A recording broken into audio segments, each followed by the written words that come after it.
Ушу былтыркы жылдан баштап 2021 жылы ушу РСК банк аркылуу насыя алып, ушул заводду тургуздук.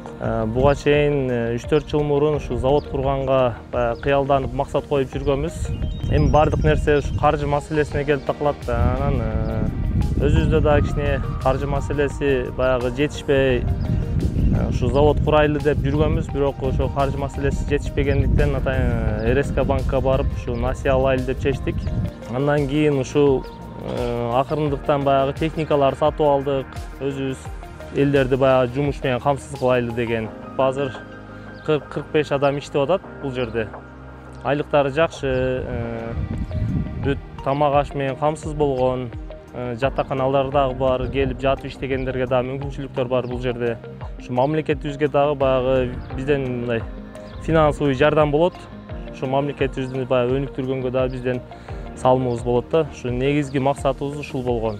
Бул кирпичтер ушу топурактан эле өзүбүздө бул эң сапаты дагы баягы качествосу эң жакшы топурак деп эсептелинет. Бул топурак белинин топурагы. Ошол топурактан жасалат. Сапаты боюнча буйруса эң жакшы биздин кирпичтер. Печкада бир 3-4 күндө бышып даяр болот кирпичтер. Ушу өзүбүздүн Жалал Абадтын тургундары алат. Андан сырткары эми ушу Кыргызстандын башка аймактарынан дагы келип алып турушат. Мына 1 жылдан бери биз ушул жерде иштеп атабыз. Иштегенибиз баардыгы өзүнүн иштерин кылат. Мен мисалы үчүн буга чейин 5 жыл Москвада жүргөм. Кудай кааласа мына ушундай заводдордон көп ачылса, бизде өзүбүздө деле иштесе болот да. Кудай кааласа bundan нары ушу Кыргызстанда эле болоюн деген үмүтүм бар мен. Ушул жерде эле тирилик кылып, дарак бир жерден көгөрөт деп коет го. Ошо ушул жерден көгөрөйүн деген оюм бар.